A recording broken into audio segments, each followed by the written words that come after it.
Before I begin, I would like to recall a beautiful dua from the Holy Quran. Rabbi shrah li sidri wa yassir li amri wahlul uqdatam min lisani yafqahu qawli. অত্যন্ত চমৎকার এটার মানে, হে প্রভু আমার বক্ষ প্রশস্ত করুন, আমার কাজকে সহজ করে দিন, আমার জিহ্বার জড়তা দূর করুন, যাতে সহজেই আমার কথা সকলেই বুঝতে পারে। Respected faculties of Uttara University, HR professionals from different organizations as listed over the board, my dear students, ladies, gentlemen, Assalamu alaikum and a very good afternoon to all of you. First of all, let me give a disclaimer that whenever I come to university, I myself feel very energized.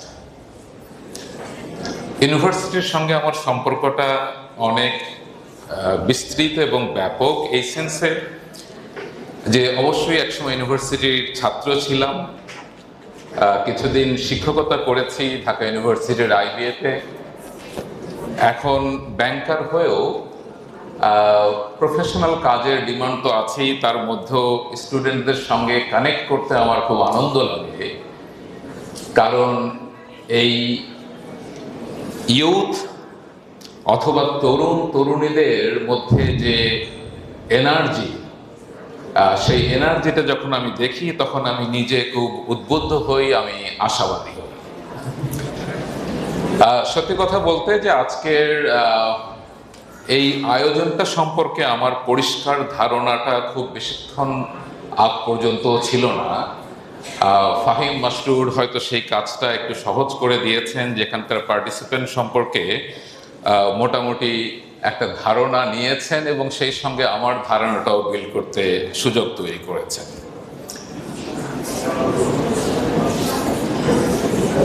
আমাদের আজকের keynote speaker যিনি ছিলেন professor doctor Mohammad Musharraf Hossain, তিনি একটি চমৎকার paper আজকে আলোচনা করেছেন, empowering employees to lead change.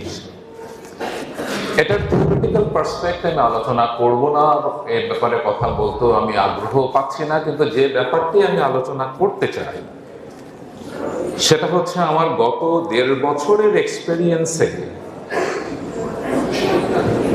United commercial ব্যাংকে যে পরিবর্তনগুলো হয়েছে, সেই পরিবর্তনগুলোতে আমরা এমপ্লয়ীদেরকে কিভাবে এম্পাওয়ার করতে পেরেছি, এবং সেইটার সঙ্গে হয়তো আমি কিছুটা চেষ্টা করব লিঙ্ক করতে, যে আমরা যেহেতু এখানে বেশিরভাগ পার্টিসিপেন্ট হচ্ছেন গ্র্যাজুয়েটিং স্টুডেন্ট, যারা খুব শীঘ্রই হয়তো জব মার্কেটে যাবেন, যে এমপ্লয়িং অর্গানাইজেশনগুলো কি ধরনের মানুষকে খোঁজে beyond the qualification or educational qualifications they have received in the university.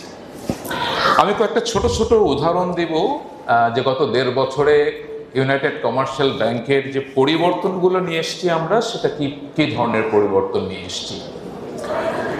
The bank is going through a transformation process. It actually had a bit of issues in terms of the quality of the loan portfolio.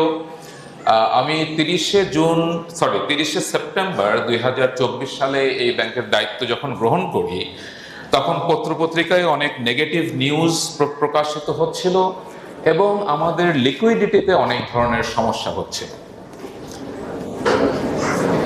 Fourth quarter 2024-এ যখন 2025-এর জন্য আমরা budget করি, তখন আমি হিস্ট্রিটা দেখছিলাম যে এই ব্যাংকটি বিগত 5 বছরের ডিপোজিট গ্রোথের অ্যাভারেজ হচ্ছে 4,500 কোটি টাকা, এবং সেই সময়ে আমাদের ডিপোজিটের ব্যালেন্স ছিল 55,000 কোটি টাকা। তো আমি যেদিন আমার সিনিয়র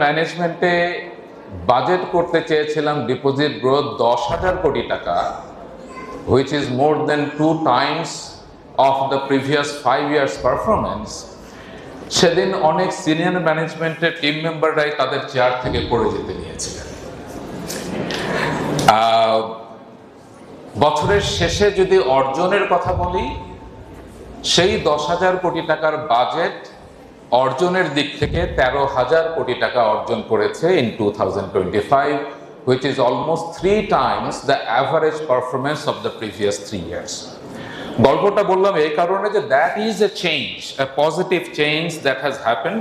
কিভাবে হয়েছে বা কিভাবে আমরা এম্পাওয়ার করেছি, কি বিশ্বাস করেছি, সেই জায়গাটাতে আমি আরেকটু পরে আসবো। আরো দুটো ছোট ছোট উদাহরণ দিয়ে নিই। আমারও সময় কতটুকু একটু জেনে নিলে ভালো হবে। কতক্ষণ পর্যন্ত আছে? আর 4.5 মিনিট আছে। ওকে, দ্বিতীয় একটি উদাহরণ দেই। আমাদের ব্যাংকিং ইন্ডাস্ট্রিতে একটি নতুন ব্রাঞ্চ যদি মফস্বল শহরে খোলা হয়, এটা কতদিনে প্রফিটেবল হতে পারে, এটার একটা কমন ধারণা হচ্ছে 2.5 থেকে 3 বছর। 2024 সালের নভেম্বরে আমি 3টি ব্রাঞ্চ ওপেন করি এই ব্যাংকে, যখন আমি তাদেরকে টার্গেট দিয়েছিলাম যে 6 মাসে ব্রাঞ্চকে প্রফিটেবল করতে হবে।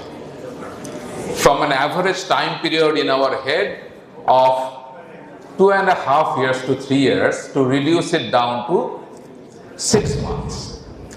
Knowing well 6 months might be a bit tough, but let me tell you the outcome. All those 3 branches became profitable within a year. So যেখানে 2.5 বছর থেকে 3 বছরে প্রফিটেবল হওয়ার অবজেক্টিভ বা ধারণা আমাদের মধ্যে ছিল, সেটার পারফরমেন্স অনুযায়ী that became 1 year or less than 1 year। এবং এখন নতুন যে ব্রাঞ্চগুলো খুলছে, সেখানে আমাদের ব্রাঞ্চ ম্যানেজাররাই টার্গেট করছে যে এটাকে কিভাবে 6 মাসে প্রফিটেবল করা যায়। 3 নম্বর আরেকটি উদাহরণ দিচ্ছি, সেটা হচ্ছে যে আমাদের এই লোন রিকভার করতে গেলে অনেক সময় ডিফল্ট লোনের ক্ষেত্রে আমাদের কোর্ট কেসেস করতে হয়।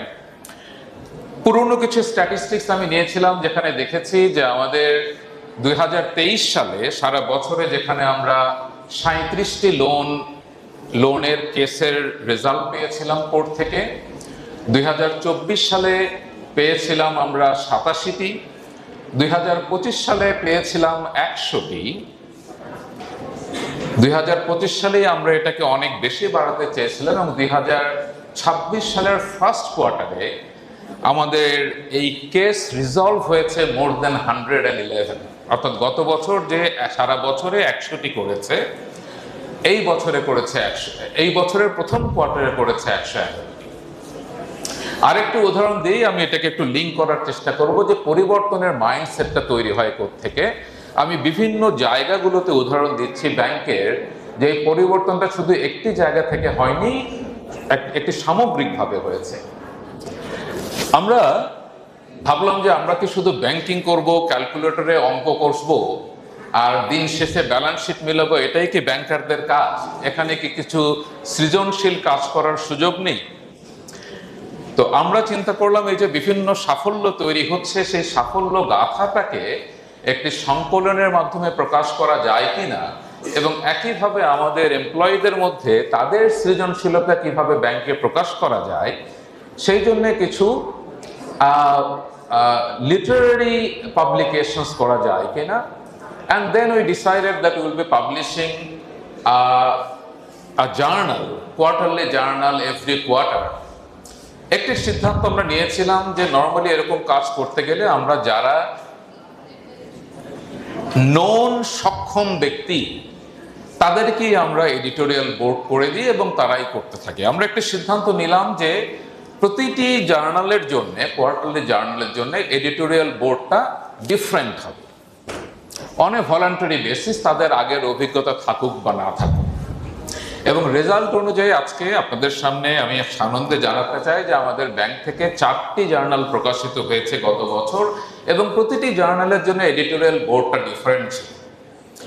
এবং শুনেছি যে জার্নালের কোয়ালিটিটা ভালো হয়েছে, কারণ এও শুনেছি যে মানে সেন্ট্রাল ব্যাংক থেকেও নাকি তারা যারা এটা দেখেছেন, তারা সেন্ট্রাল ব্যাংক থেকেও এরকম কোয়ার্টারলি জার্নাল প্রকাশ করতে চাচ্ছেন। 4টি উদাহরণ দেওয়ার উদ্দেশ্য হচ্ছে যে আমরা পরিবর্তনটা সাকসেসফুলি আনতে পেরেছি, not only in a particular department but across the bank. এই পরিবর্তনটা আনতে গেলে এবং এম্পাওয়ারমেন্টের একটি প্রশ্ন আমি যখন এসে পৌঁছেছি তখন আমাদের প্রফেসর মহোদয়কে করা হয়েছিল যে এম্পাওয়ারমেন্টের এলিমেন্টগুলো কি এবং সেখানে management versus the individual contributor তাদের মধ্যে সংযোগটা কিভাবে হতে পারে বা তারা বিচ্ছিন্ন গোষ্ঠী কিনা। এম্পাওয়ারমেন্টের আমার কাছে মনে হয় একটি বড় বিষয় হচ্ছে কমিউনিকেশন। অর্গানাইজেশনের সাকসেস ডিপেন্ড করে প্রথমত এবং প্রধানত মানব সম্পদের উপরে, এ ব্যাপারে কোনো সন্দেহ নেই। Organization is not a building, organization is not for a bank like a core banking system, organization is not about the products that we have to deliver our services to the customers. শেষ একটি organization is about people, is about culture and is about trust. এই তিনটি জিনিস করতে গেলে এটা শুধু chief executive officer একটি স্বপ্ন দেখলেন এবং এটা বাস্তবায়িত হয়ে যায় সেটা সম্ভব নয়। এটা অর্গানাইজেশনের প্রতিটি এমপ্লয়িকে সেটা ওন করতে হয় এবং এই ওনারশিপের প্রথম যে এলিমেন্ট সেটা হচ্ছে অবজেক্টিভটাকে আমাদের সমস্ত অর্গানাইজেশনের প্রতিটি এমপ্লয়ি যেন বুঝতে পারেন, ধারণ করতে পারেন, এটাকে ওন করেন এবং এটাকে সাবস্ক্রাইব করেন এবং এটাকে ড্রাইভ করেন, সেই ব্যাপারটি করা প্রয়োজন। আরেকটি ছোট্ট গল্প দিয়ে আমি শেষ করব যেহেতু সময় খুব স্বল্প।